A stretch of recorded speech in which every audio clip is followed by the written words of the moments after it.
Ayah poe pangagung-agungna ialah poe Arafah. Moal aya poe nu hebat-hebat pang mulia-muliana kecuali poe Arafah. Poe Arafah mah pohara. Kapoharaanana emang kumaha kiai jakula ge geus cenah ka Mekah lah. Nya panas, kurang cai. Naon tuh kehebatanna lamun neuleus sakadar zahir mah sapira Arafah.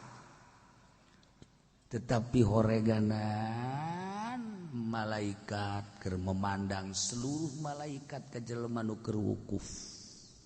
Allah mencerongkeun ka jelema-jelema anu keur wukuf di padang Arafah. Berarti ditonton ku malaikat ku Gusti Allah. Urang Indonesia mah hebat, sakedeung mah diukna. Ajuba yang mulai saurang kieu, nuturkeun hijina kieu deui. Ajuba kararitas kieu teh lain gegeuraan ka tenda ngaroko, heran mah. Itu orang Indonesia teh, masyaallah barang dideuleu ditanya urang mana sih curug. Urang Balaraja, sepatan, tapi pasar Kemis eta masyaallah.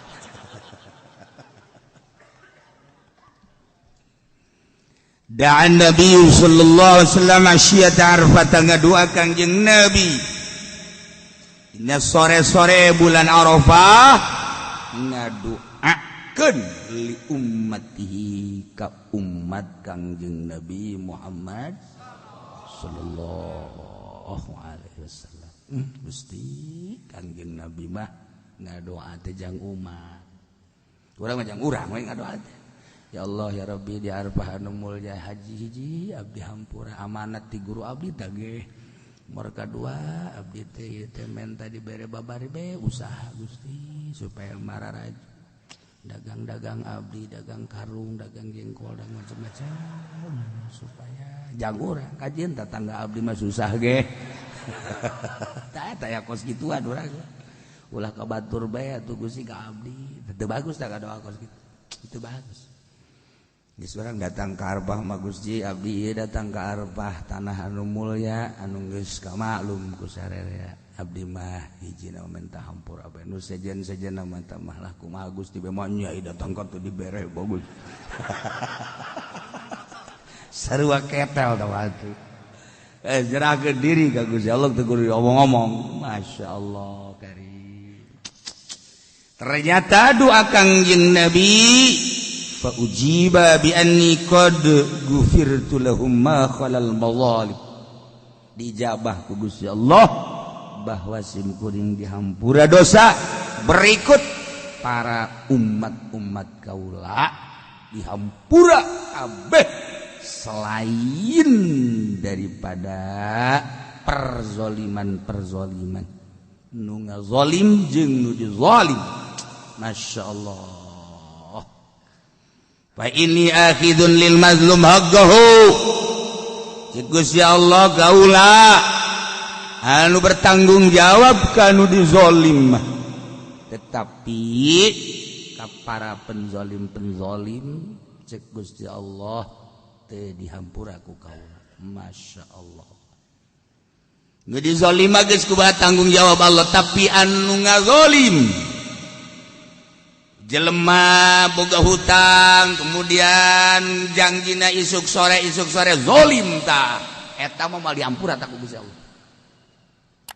Dawa jelema nganiaya teu puguh teu karu siksa zalim. Dan berbagai tentang perzoliman. Zaid dekawin 2 poe deui pamajikan calon pamajikanna dibawa kabur ke Lampung. Wow, tambah zalim gede jasa tambah.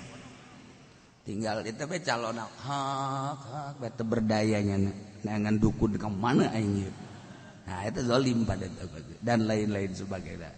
Zalim leuletik kanana kaluar ti majelis nyokot sendal nu bagus. Zalim. Lah cedak-cedak aja jelema geus salaladar ieu moal marah ai batur sadar ai sia teu sadar tolol.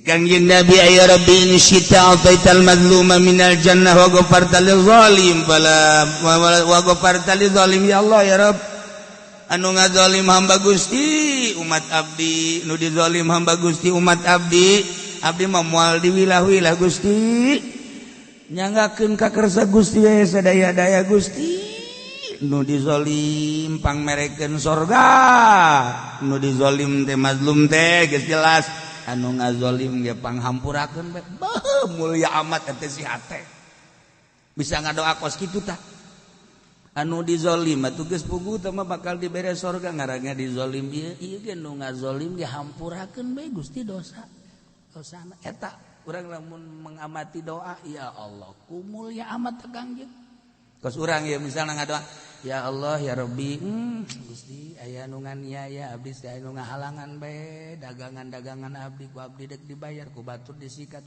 panghampurakeun Gusti teh jelema teh kajeun abdi mah asal batur bae mararenah jeung sararugi kajeun abdi mah kege abdi ka Sukabumi Gusti dek naon cak Gusti ngan teluh goblok tok atuh ulah ya kos gitu ulah bersihkeun eta ulah geuneuk maleuk nurutan Kangjeng wah harap eta doa ya Allah ya Rabb tuh ya Allah ya Rabbi hampura abdi hampura tatangga abdi kamari tatangga abdi tanya ku abdi teh teu nembalan kajeun Gusti panghampurakeun nu belah kaler mah malah nyiduhan ka abdi eueuh masalah Gusti panghampurakeun abdi ngahampura teu aya naon-naon Gusti malah mah sendal-sendal abdi sapatu dibawaan ku hampurakeun Gusti geus eueuh masalah kajeun abdi mah teu make sapatu ge emang abdi mah suku abdi mah teu pantes disapatuan sapira urang pondok atulah mangkaning ieu aya cenangan deuk kumaha make sapatuna atuh eueuh geuneuk bersih komo urang geus kolot kieu mah teu can bersih-bersih hate tinggal salengkah deui ka kuburan masih can bisa keneh be bersih ya Allah ya Rabb ulah-ulah nanaon ieu mah urang nyaba ka imah tatangga teu disuguhan ngomongkeun ieu teh si budak aing datang ka dinya geus sabaraha bulan teh kali teu aya cai-cai acan bego tuh budak eta kan kira bersihna bersihan ya Allah ya Rabb geus ulah aya naon sapira inum sapira dahar bersih tak urang belajar kira lamun urang geus bisa tenggeuna hirup teh nikmat salat ge husu tapi lamun cara tadi tah Allahu Akbar sial datang goblok ye itu mere cai-cai acan lain Allahu Akbar kabiro gogoblogan coba ge kira tah eta nu kabawa salat eta nafsu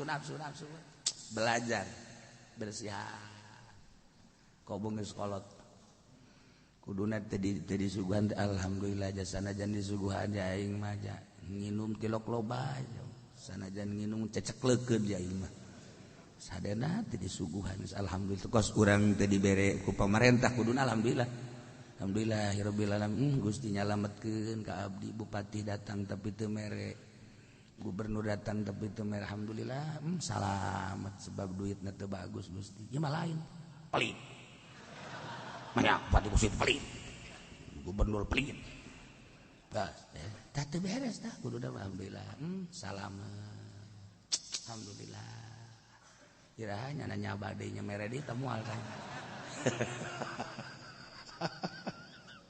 urang kira-kira deui salametkeun ieu masih ngomongkeun keneh bae eta kiai eta sebenarnya kiai tolol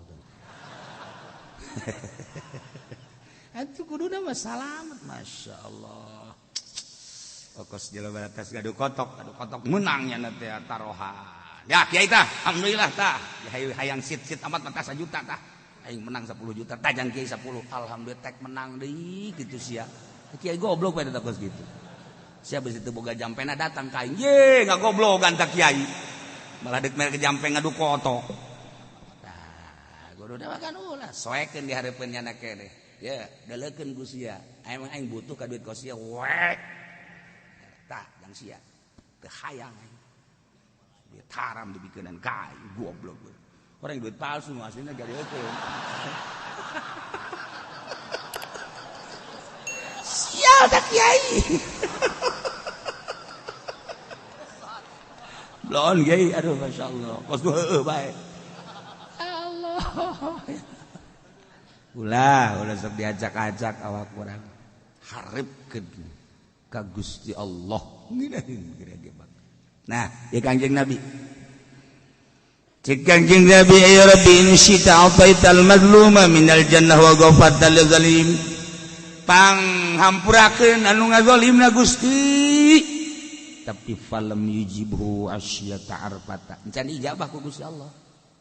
Can ijabah. Berangkat ke Muzdalifah Kangjeng Nabi isuk-isuk subuh di Muzdalifah ngadoa deui ada doa. Ya Rabbi in syi'ta ataital madluma minal jannah wa ghafarta lil zalim. Di Muzdalifah karak fa ujiba ila basala.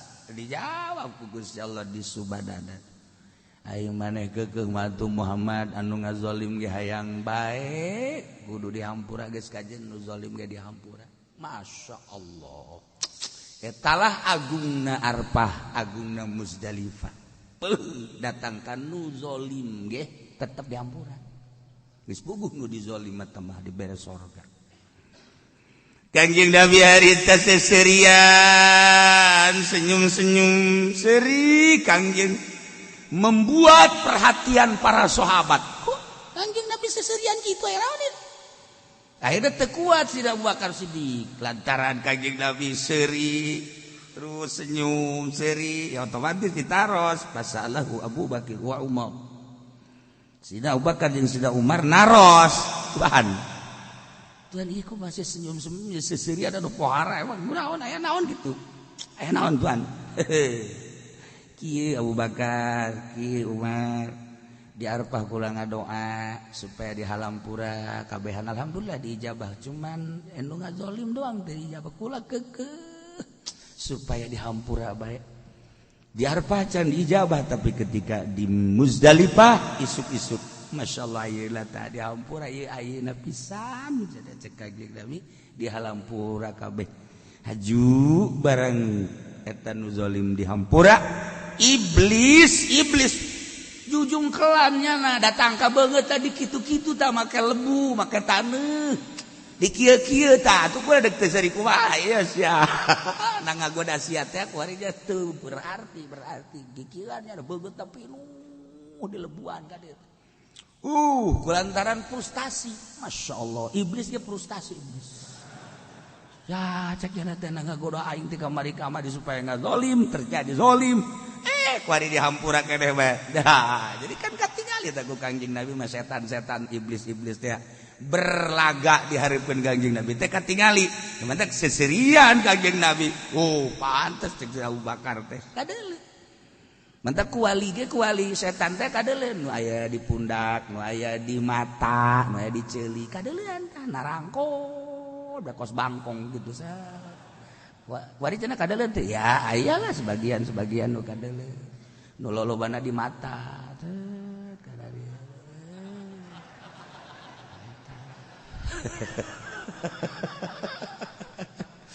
Masyaallah aya nu di pundak di dieu. Macem-macem nya aya awewe mah tempatna 3 hiji di bujur 2 di susu nomor katiluna di bibir eta iblis balulu di dinya.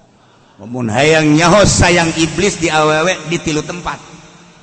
Nu mantap kadeuleuna tepos padahal mah bujurna tepos tapi kadeuleuna ku bahenol amat sih. Eta aya juriga di dinya. Pugu susuna ge hepek kadulna gede. Iblis eta sebenarnya mah. Aju nongol nya ka dia. Sini, Pendi sini. Atuh dasar sia teh cunihin, atuh saruana. Itu iblis bikangna, ieu iblis lalaki dah atuh akur. Nah hiji jada di dinya. Oh. Nah, jadi katinggalilah iblis ku Kangjeng Nabi, masyaallah. Kangjeng inna adu Allah iblis lama alima anna Allah qad istajaba du'ai wa ghafara li ummati akhadhat turaba ja'ala yasuhu ala wajhi. Musuh Allah nu ngaran iblis ketika nyahoan Allah teh nyubadanan kana pangdoa kaula ngaijabah kana pamenta kaula ngahampura ka umat kaula tidak terkecuali iblis tujung kelan nyokotan lebu langsung dikabeungeut-beungeutkeun bari manehna ngajerit wa yad'u bil wail wel cilaka meunang ngagoda hese beleke hese capek supaya ngagolimnya na daek ngagolim teh eta hasil godaan kaula tapi ternyata poe ieu detik ieu naonan panggoda kula dihampura ku Gusti Allah fadhakani ma raaitu min jazai jadi kula seuri jeung serikeun iblis lantaran iblis frustasi Masya Allah kan nah iyalah ceritaan seputar Arafah seputar Muzdalifah Mina sampaikan ke haram selain cerita hiji dua masyhur mulyana pohara jasa sehingga geus dosa anu nempel di awak balik ka dieu turun di Garuda kadeleuna mah dulur urang kadeleuna mah tatangga urang kadeleuna mah guru urang atau murid urang padahal eta teh ahli sorga tarurun di kapal plak plak plak plak masyaallah mantap gegeran orang sono pluk aya jahe pluk urang dia pluk giliran aki-aki sono loh nah itulah ahli sorga guys tinggal urang anu ditinggalkeun ku maranehanana naon gawe urang nah eueuh deui pagawean urang iwal ti puasa urang iraha kiai isu Senin Selasa Rebo Kamis Jumat Sabtu Minggu Senin Selasa 9 poe urang puasa 10 na lebaran langsung mencit korban sarua sorga kene 9 poe mulai tanggal hiji urang duh cenah kiai poe Senin mah tuh abdi mah ngantor teu kuat asana poe Salasa ngantor kene masyaallah abdi ka pasar nu ieu ka pabrik teu kuat asana lamun teu kuat 9 poe 7 poe beres Senin Selasa Rebo tah mulai Rebo Kamis Jumat Sabtu kiai cenah Rebo sibuk asa moal bisa cenah abdi mah 5 tuh 5 Rebo Kamis Jumat Sabtu Minggu Senin Selasa tah ya sakitu bae asana teu kuat cenah kiai ieu boga siapa kudu disiadiakeun kampak asana mah tilu Minggu Senin Selasa asana tilu ge waduh ieu budak nawar keneh bae geus atuh lamun nawar keneh dua bae Arafah tarwiyah Arafah masyaallah Senin tarwiyah man shoma yauma tarwiyah atahullahu thawaba ayyub alaihi salam ala balaih masyaallah saya jelema nu puasa di poe tarwiyah tanggal 8 bulan haji bakal dibere ganjaran sakumaha ganjaran nu dibikeun ka Kangjeng Nabi Ayyub alaihi salam.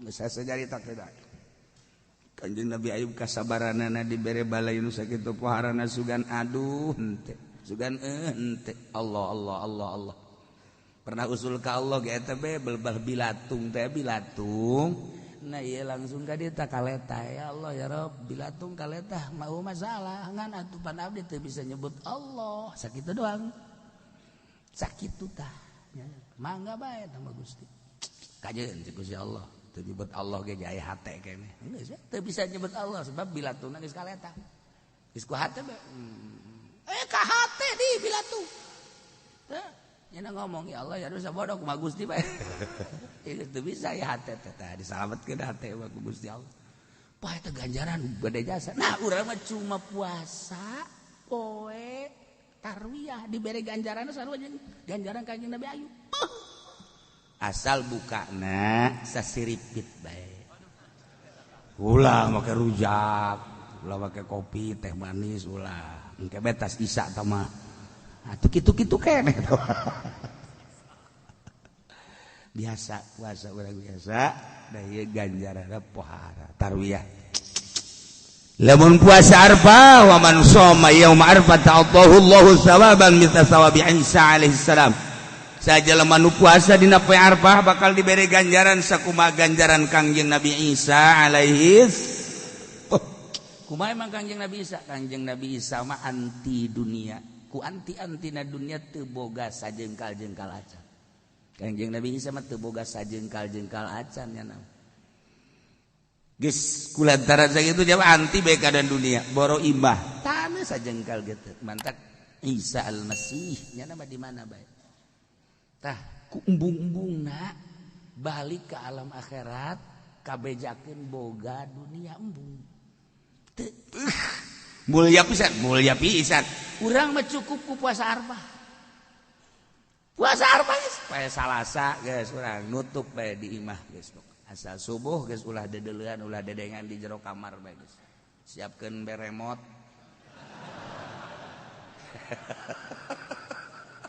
Ibadah kuari hese mah. Di kamarna horengan keur maksiat. Ai baheula mah anak urang di kamar urang betah. Tenang, boga anak awewe di kamar bae masyaallah alhamdulillahirabbil alamin.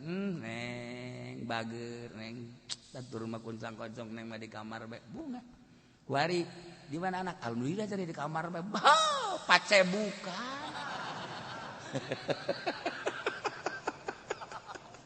WA-an masyaallah. Geus akhir zaman bari di kamar, ku di kamar. Nah deres dong orang aki-aki. Aki-aki di kamar maksiat. Ulah sok nyilek ka dia biasa bae.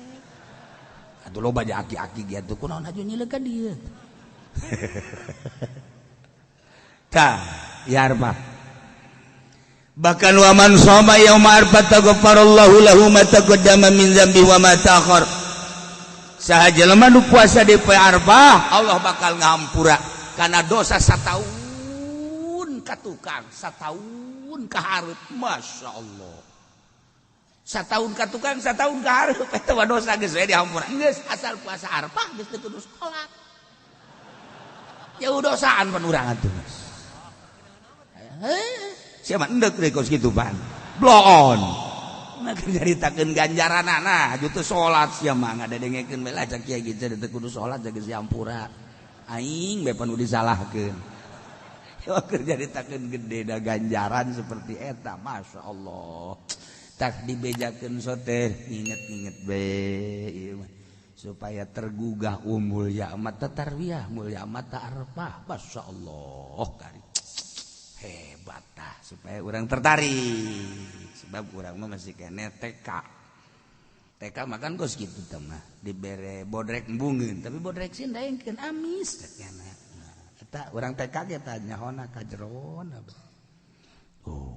aya bapana leuleuk bulan Arafah ka anakna teu puasa sia batur mah balalager tuh puasa kudu sia teu puasa carekan deui ku mana suku bapana teh tol sia tuh deuleu anak batur paruasa sia tarwiyah Arafah sia henteu ngajawab teh budak atuh batur mah paruasa ge atuh bapana jeung mana balager sih sakieu teh ya ti keur ieu paruasa ieu mah jeung abah tok tinggal bapana bae heuh oge nya sakieu teh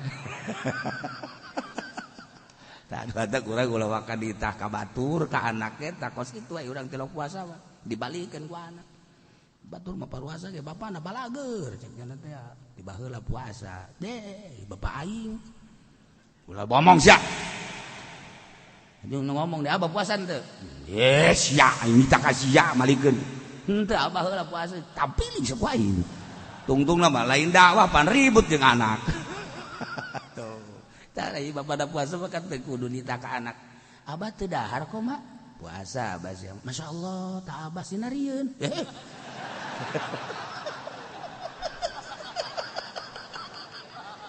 nyentuh gak ada hati cak abada sial-sial ting tak anak ibut sinarieun ka aing geudaheun padurak masyaallah mun bapak nanti lak nonton TV anakna nonton isieun kira-kira isi minimal diletikeun ku nya kunaon diletikeun aya abah liwat isin aing ka abah abah na gedekeun deui ya teh geus penghormatan teh kebal-kebal mah lah sieun aya abah pareuman bae gede kebal-kebal manja tipe di pareuman bae jual ganti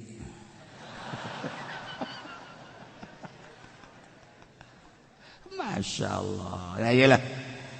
Mun diceritakeun loba pisan puasa. Teu kudu ieu mah geus tarwiyah arfah nu bagusna isuk Senin, Selasa, Rebo, Kamis, Jumat, Sabtu, Minggu, Salasa. Nah, keperbuana orang lebaran terus orang mencit